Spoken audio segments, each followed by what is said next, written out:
The war that erupted in 1939 was one the world could see.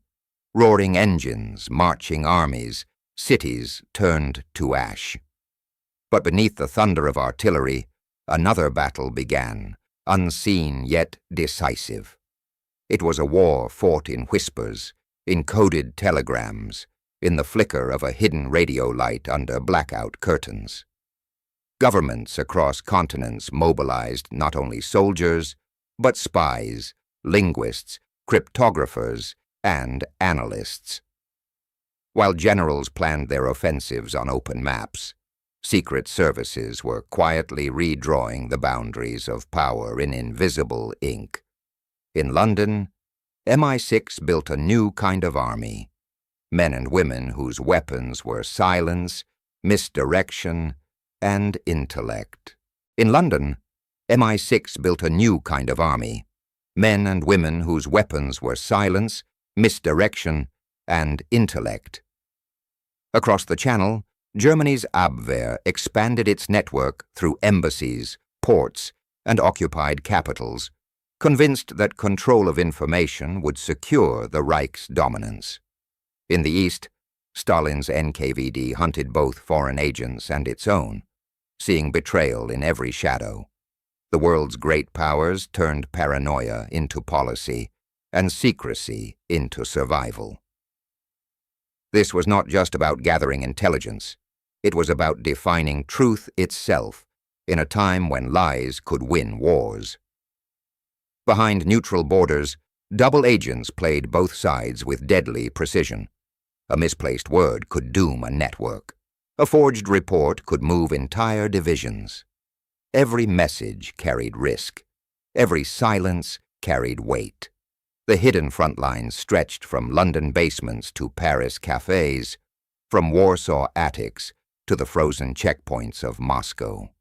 Here courage meant invisibility, and victory meant no recognition at all. The soldiers of this secret war would never march in parades, yet their impact rippled across every battlefield. But as the web of deception grew wider, one truth became clear. The power of information was unstoppable, and whoever could control its flow would control the fate of nations. And in this race for mastery, one weapon soon rose above all others, the machine that could hide or reveal every secret ever written.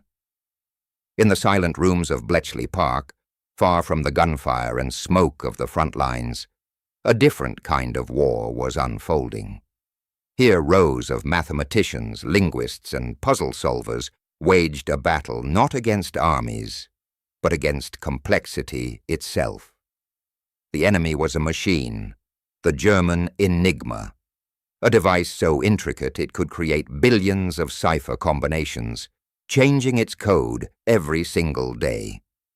Messages sent through it guided submarines, troop movements, and air raids. Breaking it seemed impossible, and yet that impossibility became Britain's last hope. Among those who arrived at Bletchley was Alan Turing, a quiet genius whose mind worked faster than most machines of his era. With him stood a team that blended intellect and urgency in equal measure. People like Gordon Welchman, Joan Clark, and Dilly Knox. They weren't soldiers, yet every mistake they made cost lives on distant battlefields.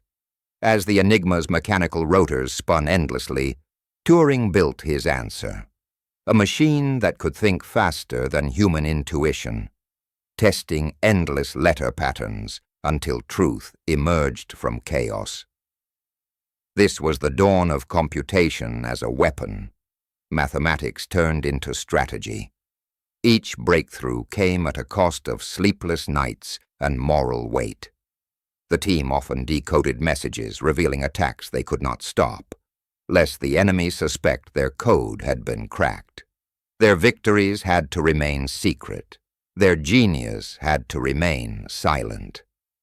The operation's heart was a phantom army, a force that didn't exist yet filled enemy intelligence reports with vivid detail. Inflatable tanks dotted the English countryside, Fake radio transmissions buzzed across the air, and double agents crafted entire webs of false information. Leading this grand illusion was Juan Pujol Garcia, codenamed Garbo, a Spanish double agent who convinced the Germans he commanded a vast spy network across Britain.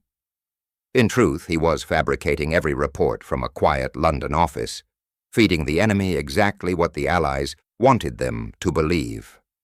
Garbo's lies reached the highest echelons of the Nazi command. His fictitious agents sent fake weather updates, false invasion plans, and even lists of imaginary troop units stationed in southeastern England, all pointing to Pas-de-Calais as the invasion site, far from Normandy's true target. When D-Day came, German divisions waited helplessly in the wrong place, convinced that Normandy was merely a diversion. That illusion cost Hitler weeks of hesitation, weeks that changed the war's fate. Yet the brilliance of Operation Bodyguard lay not only in deceit, but in discipline. Every falsehood was measured, every story cross-checked to maintain perfect plausibility. It was intelligence art at its peak, an orchestra of misinformation conducted by men and women who understood that one misplaced lie could destroy everything. As Allied troops stormed the beaches of Normandy, few knew that victory had already begun in silence, through fake messages, phantom divisions, and the courage of agents who weaponized truth itself. When the last gunfire faded and Europe exhaled after 6 years of destruction, a silence settled over the continent, not just of peace, but of secrets. The war's shadow warriors disappeared into ordinary life, their names buried beneath official silence and sealed files. Many who had shaped history's course were never recognized, their missions too dangerous, too classified, or too politically inconvenient to reveal. The victors celebrated generals and battles. The invisible soldiers of intelligence were erased from the story they had written in code and sacrifice. In Britain, the gates of Bletchley Park closed quietly. Its thousands of workers returned to anonymity, sworn never to speak of what they had done. It would take decades before the public learned that their work had shortened the war by years and saved countless lives.